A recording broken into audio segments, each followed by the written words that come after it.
Hello friends, in today's class we are going to discuss about the Telangana budget, that is year 2022-2023. Okay na 2022 and 23 కి సంబంధించిన Telangana budget ని ఇవాళ class లో మనం deal చేయబోతున్నాం. Actually for any exam, whatever it may be the exam which is related to Telangana, అంటే TSPSC వాళ్ళు conduct చేసేది లేకపోతే తెలంగాణ గవర్నమెంట్ కండక్ట్ చేసే ఏ ఎగ్జామ్ అయినా కానీ దాంట్లో తెలంగాణ బడ్జెట్ అనేది చాలా ఇంపార్టెంట్ రోల్ ప్లే చేయబోతుంది. అవునా కదా? వి ఆల్ నో దాట్ ఖచ్చితంగా పర్టికులర్ ఎకానమీ పర్స్పెక్టివ్లో కనుక చూసినట్లయితే ఖచ్చితంగా బడ్జెట్ నుండి క్వశ్చన్స్ అనేవి అరైజ్ అవుతూ ఉంటాయి. ఎవరైనా పిల్లలు ఎగ్జామ్కి వెళ్ళే ముందు ఏం చేస్తారు, Telangana budget and economic survey ఏదైతే రిలీజ్ అవుతుందో అదే మనకు వేరే యూపీఎస్సీ ఎగ్జామ్స్ లాంటివి కావచ్చు, ఏ ఎగ్జామ్కైనా అంటే తెలంగాణ స్టేట్ లెవెల్ ఎగ్జామ్స్కైనా కానీ మనం సెంట్రల్ లెవెల్ బడ్జెట్ చూస్తాం, అట్లనే తెలంగాణ బడ్జెట్ చూస్తాం, అట్లనే సెంట్రల్ లెవెల్లో రిలీజ్ అయ్యే ఎకనామిక్ సర్వే చూస్తాం, తర్వాత స్టేట్ లెవెల్లో రిలీజ్ అయ్యే సర్వే ఏదైతే ఉందో సోషియో ఎకనామిక్ అవుట్లుక్ కూడా మనం చూసుకొని వెళ్ళడం జరుగుతుంది అనమాట. కాబట్టి తెలంగాణ బడ్జెట్ అనేది ఒక ఎగ్జామ్కి వెళ్ళే ముందు ఒక ఆస్పిరెంట్ అనేది చూసుకోవడం అనేది వెరీ వెరీ ఇంపార్టెంట్. ఓకేనా, మనం బడ్జెట్లోకి వెళ్ళే ముందు before entering into Telangana budget 2022-2023లో ఏదైతే బడ్జెట్ పెట్టడం జరిగిందో దాంట్లోకి వెళ్ళే కంటే ముందు ఫస్ట్ మనం ఏం చేద్దామంటే ఫస్ట్ కొన్ని బేసిక్ ఫ్యాక్ట్స్ చూద్దాం. Like when was the budget first introduced in India లాంటి విషయాలు, తర్వాత కొన్ని బేసిక్ ఫ్యాక్ట్స్ ఉంటాయి కదా, will discuss about that basic facts. Then will come to know about some terms, ఏదైతే బేసిక్ టర్మ్స్ ఉంటాయో లైక్ క్యాపిటల్ ఎక్స్పెండిచర్ అంటే ఏంటిది, క్యాపిటల్ రెవెన్యూ అంటే ఏంటిది, రెవెన్యూ ఎక్స్పెండిచర్ అంటే ఏంటిది, ఓకేనా, రెవెన్యూ రిసిప్ట్స్ అంటే ఏంటి, ఇటువంటి టర్మ్స్ గురించి, తర్వాత ప్రైమరీ డెఫిసిట్, ఫిజికల్ డెఫిసిట్ అనే టర్మ్స్ ఉంటాయి కదా, ఈ టర్మ్స్ అనేటివి కూడా చాలా చాలా important. We should know about this terms. ఎందుకంటే it is not only about the numbers, ప్రతిసారి నంబర్స్ మాత్రమే అడగరు బడ్జెట్ నుండి, sometimes they may ask about the terms also. So you should have clear idea that what are the terms. ఒక్కొక్క టర్మ్కి ఒక్కొక్క definition ఉంటుంది కాబట్టి ఆ టర్మ్స్ ఏంటి అనేది కూడా మనం ఒకసారి చూసినాక then we will discuss about the 2022-2023 budget. ఓకేనా, now let us move forward. చూడండి, ఫస్ట్ దట్ వర్డ్ బడ్జెట్, ఏదైతే బడ్జెట్ అనే ఈ వర్డ్ ఏదైతే ఉందో, బడ్జెట్ అనేది ప్రజెంట్ ఇంగ్లీష్ వర్డ్. ఈ బడ్జెట్ అనే ఇంగ్లీష్ వర్డ్ ఎక్కడి నుంచి డిరైవ్ ఉందంటే it is derive from a French word. ఓకేనా, ఫ్రెంచ్ అంటే ఫ్రాన్స్కి సంబంధించిన ఫ్రెంచ్ లాంగ్వేజ్ ఏదైతే ఉందో ఈ ఫ్రెంచ్ లాంగ్వేజ్లో నుండి మనకి ఈ బడ్జెట్ అనే వర్డ్ అనేది డిరైవ్ అవ్వడం జరిగిందనమాట. మరి ఆ ఫ్రెంచ్ వర్డ్ ఏదంటే బొగొటే. ఓకేనా, బొగొటే అనే ఫ్రెంచ్ వర్డ్ ఏదైతే ఉందో ఈ బొగొటే అనే ఫ్రెంచ్ వర్డ్ నుండి మనకి బడ్జెట్ అనే ఇంగ్లీష్ వర్డ్ అనేది డిరైవ్ అవ్వడం జరిగింది. మరి ఈ బొగొట్టి అంటే ఏంటంటే లెదర్ బ్యాగ్ అనేది కొన్ని చోట్ల కనిపిస్తుంది మనకు, లేదా లిటిల్ బ్యాగ్ అనేది కొన్ని చోట్ల కనిపిస్తుంది దీని meaning. If you search about the meaning of the word bougette which is a French word, you will get two meanings. That is leather bag అని ఒక చోట మీకు కనిపిస్తుంది, and some places you will find the word little bag. మన తెలుగులో మాట్లాడుకుంటే ఒక సంచి, ఓకేనా, చిన్నపాటి సంచి. ఓకేనా, సంచి అనేది మనకు సంచి అనే వర్డ్ ఏదైతే బొగొట్టే అనేది వర్డ్ ఉందో దాంట్లో నుండి మనకు ఈ బడ్జెట్ అనే ఇంగ్లీష్ వర్డ్ అనేది డిరైవ్ అవ్వడం జరిగింది.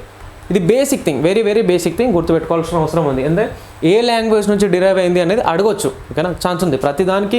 ఏ ఎగ్జామ్లోనైనా ఏ క్వశ్చన్ అడిగే ఛాన్స్ అయినా ఉంది. ఇప్పుడు మనం చూసినట్లయితే ట్రెండ్ చూసినట్లయితే బేసిక్ క్వశ్చన్స్ అడుగుతారు, హై ఎండ్ క్వశ్చన్స్ అడుగుతారు. కాబట్టి ఇటువంటి క్వశ్చన్స్ మీద కూడా మనం ఫోకస్ చేయాల్సి ఉంటుంది. ఓకేనా, బొగొటే అనే వర్డ్ నుండి డిరైవ్ అవ్వడం జరిగింది.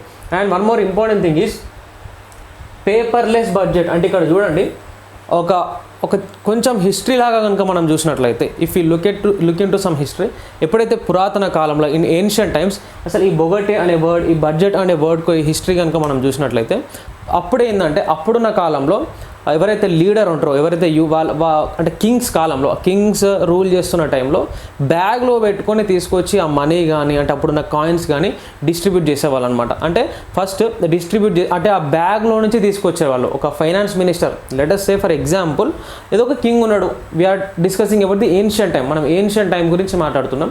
అప్పుడు ఒక కింగ్ ఉన్నాడు, కింగ్కి ఒక ఫినాన్స్ మినిస్టర్ ఉంటాడు కదా, ఆ ఫినాన్స్ మినిస్టర్ అనేటోడు ఏం చేస్తారంటే ఒక బ్యాగులో తీసుకొచ్చి డిఫరెంట్ మినిస్టర్స్ ఎవరైతే ఉంటారో వాళ్ళ మినిస్టర్స్కి మనీ ఇవ్వడం జరిగేది అనమాట.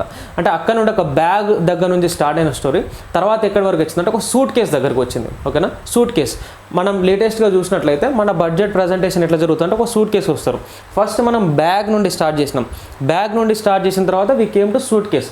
ప్రజెంట్ డే వరల్డ్లో మనం దేంట్లో తీసుకొస్తున్నారు బడ్జెట్ని అంటే సూట్ కేసులో తీసుకొస్తున్నారు. And one more thing, suit కేసులో తీసుకొచ్చేది డబ్బులా అన్ని లక్షల కోట్లు సూట్ కేసులో పడతాయా అంటే లేదు. మా సూట్ కేసులో ప్రజెంట్ ఏం తీసుకొస్తున్నారు అంటే సూట్ కేసులో డాక్యుమెంట్స్ తీసుకొస్తారు. ఓకేనా, బడ్జెట్కి సంబంధించిన డాక్యుమెంట్స్ అనేవి తీసుకొని రావడం జరుగుతుంది. రైట్ అన్న, అవునా కదా.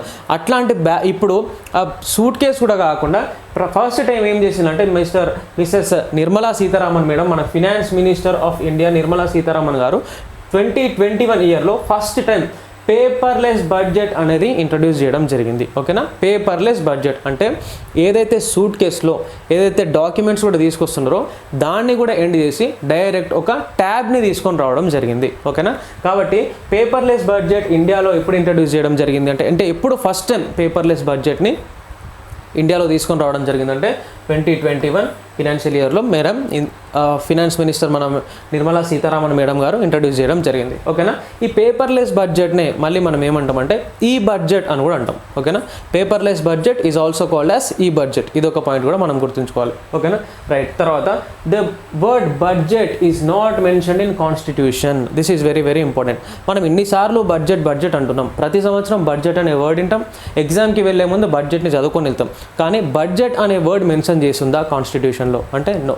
కాన్స్టిట్యూషన్లో బడ్జెట్ అనే వర్డ్ మెన్షన్ చేస్తుందా అంటే దానికి ఆన్సర్ ఏంటిది, కాన్స్టిట్యూషన్లో బడ్జెట్ అనే వర్డ్ ఎక్కడా కూడా మెన్షన్ చేసి లేదు.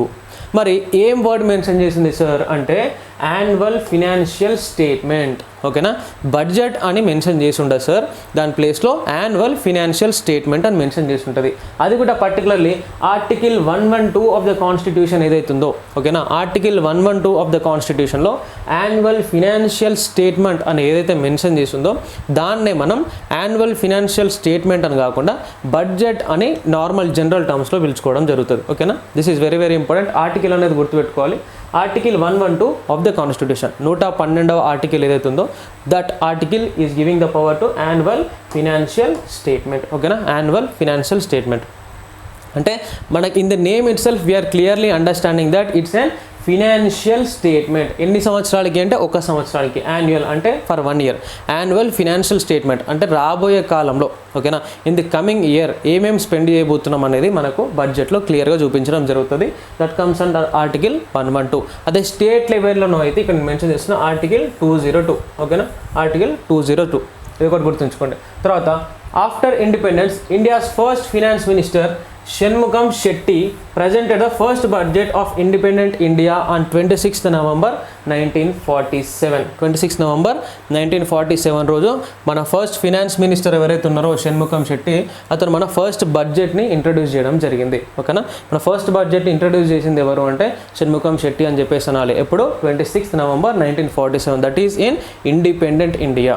ఇండిపెండెంట్ ఇండియాలో మొట్టమొదటిసారి మనకు బడ్జెట్ని ప్రవేశపెట్టింది ఎవరు అంటే Shanmukham Shetty. That is on 26th November 1947. 1947 26 November రోజు ఇండిపెండెంట్ ఇండియాలో ఫస్ట్ బడ్జెట్ని ప్రవేశపెట్టడం జరిగింది. ఓకేనా, రైట్.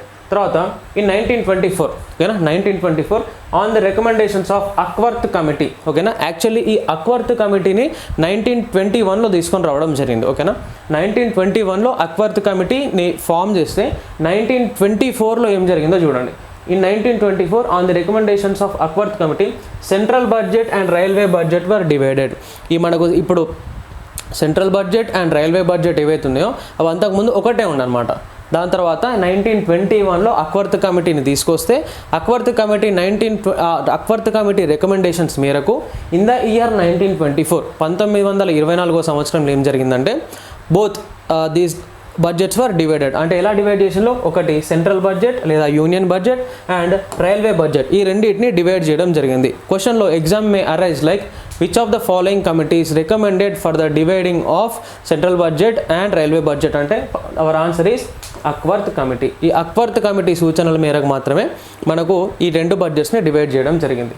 తర్వాత అగైన్ ఇన్ 2017, ఓకేనా, 2017లో in the year 2017 on the recommendations of Vivek Debroy committee. ఓకేనా, in 2017 on the recommendations of Vivek Debroy committee union budget and railway budget were merged. మళ్ళీ 2017లో రైల్వే బడ్జెట్ని మరియు యూనియన్ బడ్జెట్ని మెర్జ్ చేయడం జరిగింది. అంటే ఏదైతే 1924లో ఏదైతే దీస్ వర్ డివైడెడ్ అంటే సెంట్రల్ బడ్జెట్ లేదా union budget and railway budget which were divided were merged again in the year 2017. ఓకేనా, చాలా సంవత్సరాల తర్వాత మళ్ళీ కలపడం జరిగిందనమాట. ఓకేనా, right. Finance minister to present budget for highest number of times, అంటే హైయెస్ట్ నెంబర్ ఆఫ్ టైమ్స్ మన దేశంలో అందరికంటే ఎక్కువ సార్లు బడ్జెట్ని ప్రవేశపెట్టిన ఫినాన్స్ మినిస్టర్ ఎవరు అంటే the answer for that is Morarji Desai. ఓకేనా, Morarji Desai presented budget. How many times he presented for 10 times. 10 సార్లు బడ్జెట్ని ప్రవేశపెట్టిన ఫినాన్స్ మినిస్టర్ ఎవరు అంటే Morarji Desai presented for 10 times. మరి 10 times తర్వాత సెకండ్ ప్లేస్లో ఉన్నది ఎవరు సార్ అంటే Chidambaram. Please you mention here, నేను రాయలేదు చిదంబరం. చిదంబరం సార్ ఎవరైతే ఉన్నారో చిదంబరం ప్రజెంటెడ్ ఫర్ 9 times. ఇతను 9 times ప్రవేశపెట్టాడు. ఓకేనా, అంటే అందరికంటే ఎక్కువ ప్రవేశపెట్టిన వారు ఎవరు అంటే Morarji Desai, he presented for 10 times. And in second place we have Chidambaram who presented for 9 times. ఓకేనా, these are some basic facts. ఒక పాయింట్ మీరు తెలుసుకోవాల్సింది ఏంటంటే బడ్జెట్ అనేది రాబోయే సంవత్సరానికి వేసే లెక్క. ఓకేనా, బడ్జెట్ ఫర్ ఎగ్జాంపుల్ ఒక ఎగ్జాంపుల్ లాగా తీసుకుంటే you and your friends are planning to go for a trip. మీరు ఎక్కడికైనా ట్రిప్కి వెళ్దాం అనుకుంటారు, like Goa or Delhi somewhere else. మీరు పోదాం అనుకుంటున్నప్పుడు ఫస్ట్ మీరు అనుకుంటారు బడ్జెట్ ఎంత. ఓకేనా, for every plan we have మనకు ఒక బడ్జెట్ ఉంటుంది. బడ్జెట్ ఎంత అనుకుంటాం. బడ్జెట్ ఎంత అనుకున్నప్పుడు ఒక్కొక్కరం షేర్ తీసుకుంటాం, లైక్ టోటల్ బడ్జెట్ ఇంత అవుతుంది, దాంట్లో నుండి షేర్ ఇంత అవుతుంది అని చెప్పేసి అందరం కలిసి ఫర్ ఎగ్జాంపుల్గా నేను అంటున్నా గోవా పోదాం అనుకుంటున్నారు. You and your friends are planning to go to Goa. ఓకేనా, మీరు గోవా పోదాం అనుకుంటున్నప్పుడు ఏం చేస్తారంటే ఒక 50,000 అవుతుంది అని చెప్పేసి అనుకుంటారు. ఓకేనా, దిస్ ఈజ్ బడ్జెట్. 50,000 అనేది మీ బడ్జెట్. అంటే మీరు ఇంకా వెళ్ళలేదు, మీరు అనుకుంటున్నారు లైక్ దీనికి హోటల్కి ఇంత అవుతుంది, హోటల్కి తర్వాత గేమ్స్కి ఇంత అవుతుంది, తర్వాత ఏమంటారు ట్రావెలింగ్ ఎక్స్పెన్సెస్కి ఇంత అవుతుంది అని పర్టికులర్, అంటే ఒక్కొక్క దానికి ఒక ట్రావెలింగ్ ఒక 10,000 అనుకోవచ్చు, తర్వాత అక్కడ హోటల్లో స్టే చేయడానికి, తర్వాత స్కూబా డైవింగ్ లాంటివి చేయడానికి, తర్వాత డిఫరెంట్ ప్లేసెస్ని ఎక్స్ప్లోర్ చేయడానికి, అట్లా డిఫరెంట్గా మీరు క్యాలిక్యులేషన్స్ చేసుకుంటే ఓవరాల్గా మీకు ఒక 50,000 అయింది మీ బడ్జెట్. ఓకేనా, ఈ బడ్జెట్ ఇప్పటికి ఇంకా ఖర్చు పెట్టలే. We are expecting it to be 50,000 ఉండబోతుంది మన బడ్జెట్ అని మీరు అనుకుంటారు, కానీ అది దానికంటే ఎక్కువ అవ్వచ్చు. ఓకేనా, దానికంటే ఎక్కువ అవ్వచ్చు, 50,000 కంటే ఎక్కువ అవ్వచ్చు, లేదా 50,000 కంటే తక్కువ కూడా అవ్వచ్చు. మనకు తెలియదు అది, అంటే ఎక్కువ అవుతుందా తక్కువ అవుతుందా అనేది మనకు తెలియదు. బడ్జెట్ అనేది కేవలం ఎస్టిమేషన్ మాత్రమే. This is very very important. Budget is always an estimation. అందుకే బడ్జెట్ రిలీజ్ చేసిన తర్వాత ఆఫ్టర్ సమ్ డేస్ కొన్ని రోజుల తర్వాత మళ్ళీ మనకి ఏమొస్తుందంటే రివైజ్డ్ బడ్జెట్ ఎస్టిమేట్స్ వస్తాయి. అంటే మనం అనుకున్నంత ఖర్చు అయిందా, అంటే మనం 50,000 అనేది ప్లాన్ వేసుకొని వాళ్ళ బయలుదేరినాం, అందరం కలిసి 50,000 పెట్టుకొని గోవాకు బయలుదేరినాం. బట్ 50,000 కాకపోవచ్చు, 60,000 అవ్వచ్చు, 60,000 అవ్వచ్చు. అది రివైజ్డ్ ఎస్టిమేట్స్ చేసినప్పుడు మనకు తెలుస్తుంది, ఓకే మనం 50,000 అనుకున్నాం కానీ యాక్చువల్లీ ఇది 60,000 అయింది అని. లేదా మళ్ళీ మనం రిటర్న్ వచ్చేసిన తర్వాత మన దగ్గర 5,000 మిగలొచ్చు. అంటే మనం మళ్ళీ రివైజ్లో మనకి ఏమర్థమవుతుందంటే ఓకే మనం 50,000 అని ప్లాన్ చేసాము కానీ ఓన్లీ 45,000 మాత్రమే అయింది. అంటే దిస్ ఈజ్ రివైజ్డ్. అంటే ఎప్పుడైనా బడ్జెట్ అనేది మనం చేయబోయే పనికి ముందు వేసుకున్న ప్లాన్. ఓకేనా, it is only the plan. ఓకేనా, ఫర్ ద ఫ్యూచర్. అట్లనే ఈ 2022 అండ్ 2023కి అంటే 2022లో April 1st నుంచి ప్లాన్ చేయడం స్టార్ట్ అవుతుంది. April 1st నుంచి స్పెండ్ చేసే మనీ March 31st 2023 వరకు. ఓకేనా, ఈ ఇయర్ April 1st నుంచి నెక్స్ట్ ఇయర్ March 31st వరకు మేము ఇంత అమౌంట్ స్పెండ్ చేయబోతున్నాం అని గవర్నమెంట్ ఏదైతే మనకు చెప్తుందో దట్ ఈజ్ బడ్జెట్. ఓకేనా, దోస్ ఆర్ జస్ట్ ఎస్టిమేట్స్ మాత్రమే. ఓకేనా, those are not accurate numbers కాదు, అవి కేవలం ఎస్టిమేట్స్ మాత్రమే. Please remember this thing. బడ్జెట్ని ఎస్టిమేట్స్ అని గుర్తుపెట్టుకోండి and at the same time budget రాబోయే సంవత్సరానికి చేసే లెక్క అని ఒకటి గుర్తుపెట్టుకోండి.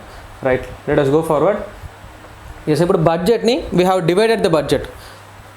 చూడండి, బడ్జెట్ని కనుక డివైడ్ చేసినట్లయితే క్యాపిటల్ బడ్జెట్, తర్వాత revenue budget. Okay, capital budget and revenue budget. Right, in revenue budget we have both again revenue expenditure and revenue receipts. Revenue expenditure and revenue receipts. Tarvata in capital budget also we have capital expenditure and capital receipts. Okay na, receipts ane word chota if you want to be more comfortable you can use the word income. Okay na, I'll write here revenue income. Okay na, receipts ane place la you use the word income. Here also you can use the word income. Yes, however expenditure అనేది దాన్ని మనం expenditure అనే term use చేస్తాం. Right, ఇప్పుడు చూడండి revenue budget side కనుక మనం చూసినట్లయితే రెవెన్యూ బడ్జెట్ చూస్తే రెవెన్యూ బడ్జెట్లో will discuss about revenue receipts. ఓకేనా, రెవెన్యూ రిసీప్ట్స్. రెవెన్యూ రిసిప్ట్స్లో అగైన్ వీ హ్యావ్ టు, ఓకేనా, ఏంటిదంటది ట్యాక్స్ రెవెన్యూ. రిసిప్ట్స్ అంటే ఇన్కమ్, ఓకేనా, దట్ ఈస్ ద ఇన్కమ్, ఓకేనా, గవర్నమెంట్కి వచ్చే ఇన్కమ్, రైట్. ఎస్, చూడండి, రెవెన్యూ రిసిప్ట్స్లో ట్యాక్స్ రెవెన్యూ ఉంది అండ్ నాన్ ట్యాక్స్ రెవెన్యూ ఉంది. అంటే ట్యాక్స్ రెవెన్యూ అంటే the income which is generated in the form of tax, ఓకేనా. All that income which is generated to the government in the form of tax is called tax revenue, ఓకేనా. Taxes ద్వారా గవర్నమెంట్కి ఏదైతే revenue generate అవుతుందో, ఓకేనా, taxes ద్వారా ఏదైతే generate అవుతుందో దట్ ఈస్ ట్యాక్స్ రెవెన్యూ. తర్వాత డైరెక్ట్ ట్యాక్స్ ఉంటుంది మనకు అండ్ ఇండైరెక్ట్ ట్యాక్స్ ఉంటుంది. We all know that there are 2 types of taxes, direct tax and indirect tax. Before that I will tell you one thing, revenue receipts. చూడండి, ఇక్కడ revenue receipts అంటే ఏంటిది, revenue expenditure అంటే ఏంటిది, capital receipts అంటే ఏంటిది, capital expenditure అనేది ఏంటిది అనేది మనం కనుక చూసినట్లయితే, రెవెన్యూ రిసిప్ట్స్ అంటే లేదా రెవెన్యూ ఎక్స్పెండిచర్ అంటే డే టు డే లైఫ్లో జరిగేది. అంటే గవర్నమెంట్ రన్నింగ్ చేయడానికి, అంటే టు రన్ ద గవర్నమెంట్ ఏదైతే ఎక్స్పెండిచర్ చేస్తుందో అది మనకు రెవెన్యూ రిసిప్ట్స్ కింద, రెవెన్యూ ఎక్స్పెండిచర్ కింద వస్తుంది, ఓకేనా. అంటే గవర్నమెంట్ రన్ చేయడానికి, గవర్నమెంట్ రన్ కావడానికి గవర్నమెంట్ ఏదైతే మనీ యూజ్ చేస్తుందో అది మనకు రెవెన్యూ బడ్జెట్ కింద వస్తుంది, ఓకేనా. రెవెన్యూ బడ్జెట్ కింద గవర్నమెంట్ రన్ కావడానికి, ఓకేనా. అంటే గవర్నమెంట్ రన్ కావడానికి ఏం కావాలి సార్ అంటే, గవర్నమెంట్ రన్ కావడానికి గవర్నమెంట్ ఎంప్లాయీస్ కావాలి, ఓకేనా. అంటే డే టు డే యాక్టివిటీ, అంటే ఇప్పుడు వాళ్ళదే ఎమ్మెల్యేస్కి పైసలు ఇవ్వాలి, బ్యూరోక్రాట్స్కి డబ్బులు ఇవ్వాలి, ఆఫీసర్స్కి అందరికీ డబ్బులు ఇవ్వాలి. అంటే ఇటువంటిది ఏదైతుందో, అంటే పెన్షన్స్ ఇవ్వాలి, ఓల్డ్ ఏజ్ పెన్షన్స్ ఇవ్వాలి, గవర్నమెంట్ స్కీమ్స్కి మనీ ఇవ్వాలి. ఇటువంటి day to day running of the గవర్నమెంట్కి ఏదైతే మనీ యూజ్ అవుతుందో అదంతా దేని కిందకి వస్తుంది సార్ అంటే రెవెన్యూ బడ్జెట్ కిందకి వస్తుంది. At the same time capital budget కిందకి ఏది వస్తుంది సార్ అంటే, ఏదైనా అసెట్స్ని జనరేట్ చేసేది ఏదైతే ఉంటుందో, అంటే ఒక కొత్త మెషిన్ కొంటున్నాం లేదా ఒక కొత్త రోడ్ వేస్తున్నాం, ఇటువంటి వాటికి అంటే అసెట్ జనరేషన్ కోసం యూజ్ చేసే మనీ దేని కిందకి వస్తుంది సార్ అంటే క్యాపిటల్ బడ్జెట్ కిందకి వస్తుంది. క్లియర్ పాయింట్ ఏంటంటే, ఇప్పుడు మన ఫ్యామిలీని కనుక ఇక్కడ తీసుకుంటే, మన ఫ్యామిలీని ఒక బడ్జెట్ లాగా తీసుకుంటే, మన రోజువారీ ఖర్చులు వెళ్ళడానికి, మనం డైలీ ఫుడ్ తినడానికి లేదా మనం day to day expense travelling చేయడానికి, ఇటువంటివి అన్నీ ఎక్కడికి వస్తాయి అంటే మనకి రెవెన్యూ బడ్జెట్ కిందకి వస్తాయి. డే టు డే లైఫ్, మన లైఫ్ అనేది ఆగకుండా, స్ట్రక్ అవ్వకుండా కంటిన్యూషన్లో సాగడానికి మనకు కొంత మనీ అవసరం అవుతుంది, అవునా కదా. That will come under revenue budget. At the same time మనం ఏదైనా ఒక ఇల్లు కట్టుకుంటున్నాం, లేకపోతే ఒక బైక్ కొంటున్నాం, లేదా ఒక కారు కొంటున్నాం, లేదా ఒక ఇండస్ట్రీ పెడుతున్నాం, దానికోసం మనం అంటే అదొక అసెట్ జనరేషన్ మనకు, అవునా కదా. ఒక అసెట్ని యాడ్ చేస్తుంది. ఇక్కడ రెవెన్యూలో మనకి ఎటువంటి అసెట్ యాడ్ అయితే లేదు. మనం ఫుడ్ తింటున్నాం, రెవెన్యూ దాంట్లో మనం ఫుడ్ తింటున్నాం, ఓకేనా. మనం డైలీ ఎక్స్పెన్సెస్ చేస్తున్నాం, మనం ఆఫీస్కి వెళ్తున్నాం వస్తున్నాం, ఓకేనా. దీనివల్ల ఎటువంటి అసెట్ అనేది జనరేట్ అవ్వదు, ఓకేనా. రెవెన్యూ బడ్జెట్ వల్ల అసెట్ జనరేట్ అవుతుందా సార్ అంటే రెవెన్యూ బడ్జెట్ వల్ల అసెట్ జనరేట్ అవ్వదు. మరి దేనివల్ల అసెట్ జనరేట్ అవుతుంది అంటే క్యాపిటల్ బడ్జెట్ ఏదైతుందో దీంట్లో మనం ఏం చేస్తున్నాం అంటే we're constructing a house, that is an asset, లేదా we're purchasing land, that is an asset, we're purchasing one bike, otherwise we're purchasing a car, ఓకేనా.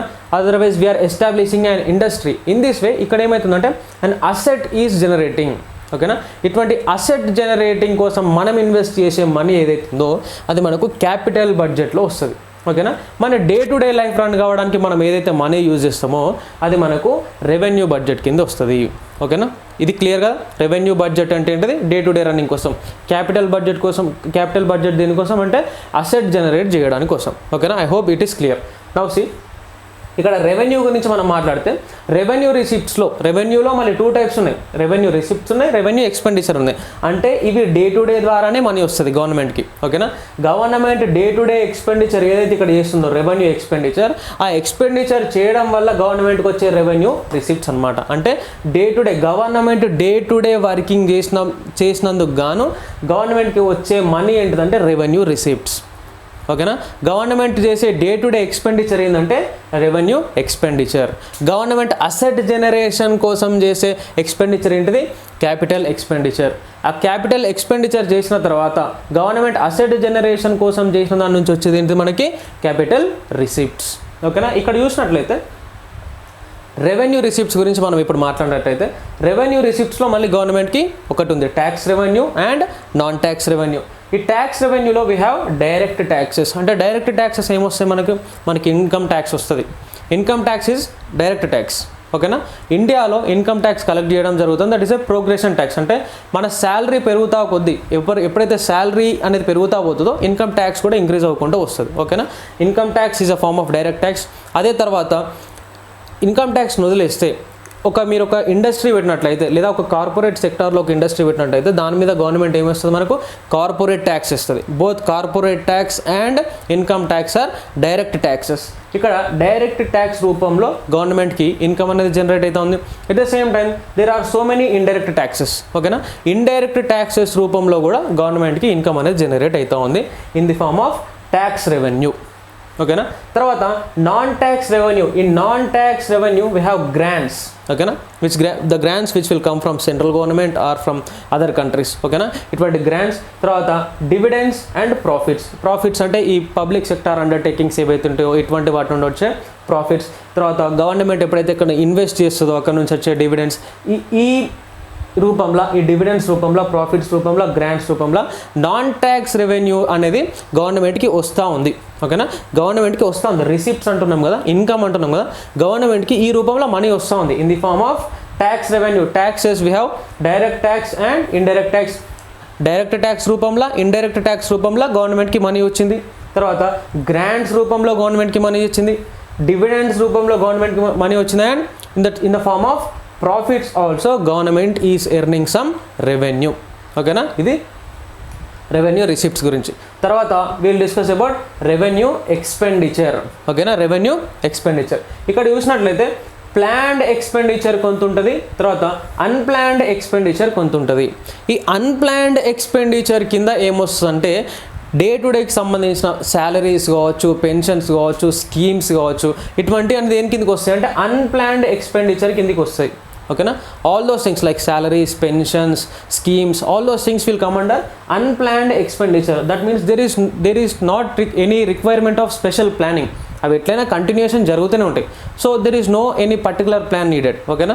కాకపోతే ఎప్పుడైతే ఒక స్పెషల్ థింగ్ ఎప్పుడైతే వస్తుందో, ఒక స్పెషల్గా ప్లాన్ ఎప్పుడు చేయాల్సి వస్తుందో దాన్ని ఏమంటామంటే ప్లాన్డ్ ఎక్స్పెండిచర్ అంటాం.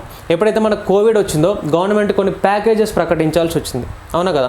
అటువంటి టైంలో we call it as planned expenditure. అలా కాకుండా శాలరీస్ కావచ్చు, డిఫరెంట్ టైప్స్ ఆఫ్ పేమెంట్స్ ఏవైతే గవర్నమెంట్ చేయాల్సి ఉంటుందో అవన్నీ మనకి అన్ప్లాన్డ్ ఎక్స్పెండిచర్ కిందకి వస్తాయి.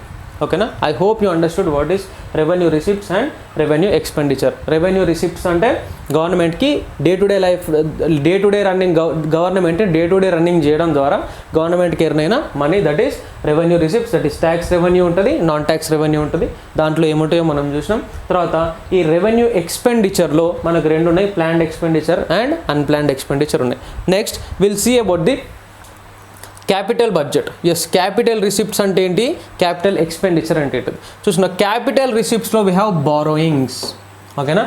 క్యాపిటల్ రిసిప్ట్స్లో వీ హ్యావ్ బారోయింగ్స్. ఒకటే బారోయింగ్స్ అంటే ఏంటమ్మా, బారోయింగ్స్ అంటే అప్పులు. That may be from the central government, that may be from the World Bank కావచ్చు, IMF కావచ్చు, ఇంటర్నేషనల్ ఆర్గనైజేషన్స్ ఏవైనా కావచ్చు. అంటే ఈ నేషనల్ అండ్ ఇంటర్నేషనల్ ఆర్గనైజేషన్స్ ద్వారా గవర్నమెంట్ ఏదైతే మనీ తీసుకుంటుందో అక్కడ మనం దీన్ని ఏమంటున్నాం అంటే బారోయింగ్స్ అంటున్నాం. ఓకేనా. గవర్నమెంట్ ఏదైతే మనీ తీసుకుంటుందో దీన్ని మనం బారోయింగ్స్ అంటాం. ఇక్కడ ఏదైనా రిసిప్ట్స్ ఏవైతే ఉన్నాయో అది గవర్నమెంట్ రన్ చేసినందుకు గవర్నమెంట్కి వచ్చిన మనీ. ఇక్కడ మాత్రం గవర్నమెంట్ ఏం చేస్తుందంటే government is taking the borrowings. ఓకేనా. Money national and international organisations దగ్గర our country or our state is taking the borrowings. ఓకేనా. ఈ బారోయింగ్స్ రూపంలో క్యాపిటల్ రిసిప్ట్స్ వస్తాయి. తర్వాత in the form of disinvestment. ఓకేనా. ఇవి బారోయింగ్స్ అంటే కంప్లీట్ మనకి ఏదైతే అప్పులు ఏవైతే తీసుకుంటామో అది వస్తాయి బారోయింగ్స్ ద్వారా. తర్వాత నాన్ బారోయింగ్స్ రూపం ద్వారా అంటే ఇదేంటంటే కంప్లీట్ అప్పు బారోయింగ్స్. ఇదేంటంటే దిస్ ఈజ్ నాన్ బారోయింగ్స్. ఈ డిస్ఇన్వెస్ట్మెంట్ అంటే ఏంటిదంటే గవర్నమెంట్ పబ్లిక్ సెక్టార్ అండర్టేకింగ్స్ని అమ్మేయడం. ఓకేనా. ఇన్వెస్ట్మెంట్ అంటే ఏంటిది, ఏదైనా ఒక కంపెనీలో మనం మనీ పెడితే we call it as investment. In the same manner దానికి ఆపోజిట్గా if you take out the money, ఓకేనా, మనం పెట్టిన ఇన్వెస్ట్మెంట్ని if you take it back then we call it as disinvestment. ఇప్పుడు లేటెస్ట్గా చూసినట్టయితే ఎయిర్ ఇండియా ఉంది. ఎయిర్ ఇండియాని గవర్నమెంట్ ఏం చేసేసింది, ఎయిర్ ఇండియా టాటా వాళ్ళకి అమ్మేసింది. That means that is disinvestment. అలా డిస్ఇన్వెస్ట్మెంట్ చేసినప్పుడు గవర్నమెంట్కి కొంత మనీ అనేది వస్తుంది. For example we have sold Tata వాళ్ళకి మనం ఎయిర్ ఇండియాని అమ్మేసినప్పుడు we don't sell it for free. అవునా కదా, మనం ఏదైనా ఫ్రీగా అమ్మేయం, we sell it for some money, కొంత మనీ కోసమే అమ్ముతాం కాబట్టి అప్పుడు ఏమైందంటే గవర్నమెంట్కి కొంత ఫండ్ అనేది రేజ్ అయింది, దాన్ని మనం ఏమంటామంటే క్యాపిటల్ రిసిప్ట్స్ అంటాం. I hope it is clear for you. ఇక్కడ క్యాపిటల్ రిసిప్ట్స్లో ఒకటి ఏమొస్తుందంటే బారోయింగ్స్ అంటే అప్పులు, ఓకేనా, అప్పులు ఉంటాయి. సెకండ్ దాంట్లో డిస్ఇన్వెస్ట్మెంట్ దాంట్లో మనం ఏమంటామంటే ఇవి అప్పులు కాదు కానీ మన ఉన్న ఆస్తులను అమ్మేసుకొని తీసుకొచ్చుకే మనీ, ఓకేనా. ఈ 2 రూపాలలో వీ హ్యావ్ క్యాపిటల్ రిసిప్ట్స్, ఓకేనా. నెక్స్ట్ క్యాపిటల్ ఎక్స్పెండిచర్ అంటే ఏంటంటే ఫిక్స్డ్ అసెట్స్. క్యాపిటల్ ఎక్స్పెండిచర్లో వాట్ డూ వీ డూ అంటే we generate assets in the form of roads, in the form of machinery, ఓకేనా, in the form of infrastructure. ఈ ఇన్ఫ్రాస్ట్రక్చర్ని generate చేయడానికి, మెషిన్స్ని generate చేయడానికి మనం ఫిక్స్డ్ అసెట్స్ మీద ఏదైతే ఎక్స్పెండిచర్ చేస్తామో we call that as capital expenditure, ఓకేనా. ఇంకొకసారి నేను 1 minute చెప్తా, I hope you will get it clear. Revenue budget అంటే డే టు డే రన్నింగ్ కోసం గవర్నమెంట్ స్పెండ్ చేసే మనీ, ఓకేనా, క్లియర్. తర్వాత క్యాపిటల్ బడ్జెట్ అంటే ఏంటిదంటే అసెట్స్ జనరేట్ చేయడానికి గవర్నమెంట్ చేసే ఎక్స్పెండిచర్. తర్వాత ఈ రెవెన్యూ బడ్జెట్లో రెవెన్యూ రిసిప్ట్స్ ఉన్నాయి, రెవెన్యూ ఎక్స్పెండిచర్ ఉంది, ఓకేనా, రెవెన్యూ రిసిప్ట్స్ ఉన్నాయి, ఎక్స్పెండిచర్ ఉంది. ఈ రెవెన్యూ రిసిప్ట్స్లో గవర్నమెంట్కి in the form of taxes కొంత మనీ వస్తుంది, in the form of non taxes కూడా కొంత మనీ వస్తుంది, గవర్నమెంట్కి వస్తుంది ఈ మనీ, ఓకేనా. తర్వాత ఇలా వచ్చిన మనీని గవర్నమెంట్ రెవెన్యూ ఎక్స్పెండిచర్ ద్వారా ప్లాన్డ్ ఎక్స్పెండిచర్, అన్ప్లాన్డ్ ఎక్స్పెండిచర్, అంటే ఈ అన్ప్లాన్డ్లో మనకి ఏముంటాయి అంటే శాలరీస్ కావచ్చు, పెన్షన్స్ కావచ్చు, స్కీమ్స్ కావచ్చు, అంటే government day to day run చేయడానికి అన్ప్లాన్డ్ ఎక్స్పెండిచర్ యూజ్ చేస్తుంది, ఓకేనా. మరి ఈ ప్లాన్డ్ ఎక్స్పెండిచర్ అంటే ఏంటంటే ఏదైనా ఒక స్పెషల్ అకేషన్ వచ్చినప్పుడు గవర్నమెంట్ దానికోసం ప్లాన్ చేయాల్సిన సిచ్యువేషన్ అరైజ్ అయినప్పుడు then we have a planned expenditure అనేది తీసుకుంటాం. తర్వాత ఈ క్యాపిటల్ బడ్జెట్లో క్యాపిటల్ రిసిప్ట్స్ ఉన్నాయి, క్యాపిటల్ ఎక్స్పెండిచర్ ఉంది. ఈ క్యాపిటల్ రిసిప్ట్స్లో వీ హ్యావ్ బారోయింగ్స్ అంటే ఏంటిది అప్పులు, ఓకేనా. Government will take the borrowings from other countries, international organisations దగ్గర నుండి అప్పులు తీసుకుంటుంది, ఓకేనా, అదొక రూట్. ఆ రూట్ కాకుండా ఇంకొకటి ఏంటంటే డిస్ఇన్వెస్ట్మెంట్ అంటే ఏవైతే గవర్నమెంట్ అండర్టేకింగ్స్ ఉంటాయో ఆ గవర్నమెంట్ అండర్టేకింగ్స్ని సెల్ చేయడం ద్వారా, ఓకేనా, అమ్మడం ద్వారా గవర్నమెంట్ ఏదైతే మనీ జనరేట్ చేసుకుంటుందో that we call as disinvestment. అంటే మనకు క్యాపిటల్ రిసిప్ట్స్ అనేటి ఈ ఫామ్లో బారోయింగ్స్ ఫామ్లో అండ్ డిస్ఇన్వెస్ట్మెంట్ ఫామ్లో రైజ్ అవుతూ ఉన్నాయి. తర్వాత క్యాపిటల్ ఎక్స్పెండిచర్ దేని మీద చేస్తాం సార్ అంటే క్యాపిటల్ ఎక్స్పెండిచర్ అనేది ఫిక్స్డ్ అసెట్స్ మీద చేయడం జరుగుతుంది. అంటే మన ఆస్తులు పుట్టించడానికి చేయడం జరుగుతుంది. లైక్ వాట్ మనకు రోడ్స్ వేస్తారు, రోడ్ అనేది ఒక అసెట్. తర్వాత పబ్లిక్ సెక్టర్ అండర్టేకింగ్స్ కొత్తవి స్టార్ట్ చేయవచ్చు, ఒక ఇండస్ట్రీ స్టార్ట్ చేయవచ్చు, అదొక ఫిక్స్డ్ అసెట్ అవుతుంది. తర్వాత మనకి మెషిన్స్ పర్చేస్ చేయవచ్చు. ఇటువంటివన్నీ ఏంటంటే మనకి ఫిక్స్డ్ అసెట్స్ రూపంలో జనరేట్ అవ్వడం జరుగుతుంది. I hope it is clear for you no. These terms are very very important. ఈ టర్మ్స్ మనకు గుర్తుండాలి. Like government day to day run కావడానికి, ఓకేనా, government day to day run కావడానికి యూజ్ చేసే రెవెన్యూ అంటే యూజ్ చేసే ఎక్స్పెండిచర్ ఏంటిది అంటే మనకు రెవెన్యూ ఎక్స్పెండిచర్ అవుతుంది తప్ప క్యాపిటల్ ఎక్స్పెండిచర్ కాదు. మరి ఫిక్స్డ్ అసెట్స్ని జనరేట్ చేయడానికి గవర్నమెంట్ యూజ్ చేసే ఎక్స్పెండిచర్ ఏంటిదంటే క్యాపిటల్ ఎక్స్పెండిచర్ అవుతుంది. ఈ పాయింట్ మనకు గుర్తుపెట్టుకోవాలి, ఓకేనా. తర్వాత డే టు డే బిజినెస్ని రన్ చేయడం ద్వారా గవర్నమెంట్కి వచ్చే రిసిప్ట్ క్యాపిటల్ రిసిప్టా లేకపోతే రెవెన్యూ రిసిప్టా అంటే మనం రెవెన్యూ రిసిప్ట్ అనాలి. అదే తర్వాత మనకు ఫిక్స్డ్ అసెట్స్ ద్వారా జనరేట్ అయ్యే రిసిప్ట్ ఏంటిది అంటే మనకి క్యాపిటల్ రిసిప్ట్. ఇది ఒకటి మనం గుర్తుపెట్టుకోవాలి, రైట్. ఎస్, ఇక్కడ చూడండి we have the same thing. Capital expenditure అంటే money spent by the government on the development of machinery, right. Capital expenditure, we are talking about capital expenditure. Money spent by the government on the development of machinery, equipment, building, health facilities, education, etc. It also includes the expenditure incurred on acquiring fixed assets. Okay na? Fixed assets like land and investment by the government that gives profits in the future. Okay na? తర్వాత కాలంలో గవర్నమెంట్కి profits ఇవ్వబోయే ఏవైతే మనకు investments ఉన్నాయో అవన్నీ మనకి ఎక్కడికి వస్తాయంటే క్యాపిటల్ ఎక్స్పెండిచర్ దగ్గరికి వస్తాయి, right. Capital receipts are those receipts for the government which are generated either in the form of borrowings or in the form of disinvestment. ఓకేనా. క్యాపిటల్ రిసిప్ట్స్ అంటే ఏంటి? బారోయింగ్స్ రూపంలో వచ్చినాయి కావచ్చు, లేదా which is generated in the form of disinvestments also. దీన్ని మనం capital receipts అంటాం. Then we have revenue expenditure. Is the expenditure for the normal running of the government. అంటే day to day running, normal running of the government ఏదైతే ఉంటుందో దానికోసం చేసేది. Government departments and various services, interest charged on debts incurred by the government, subsidies and so on. ఈ subsidies ఇవ్వడం ఇవన్నీ దేని కిందకి వస్తాయి అంటే రెవెన్యూ ఎక్స్పెండిచర్ కిందకి వస్తాయి. Broadly speaking, expenditure which does not result in the creation of assets is treated as revenue expenditure. అంటే ఎటువంటి అసెట్ జనరేట్ కాదు,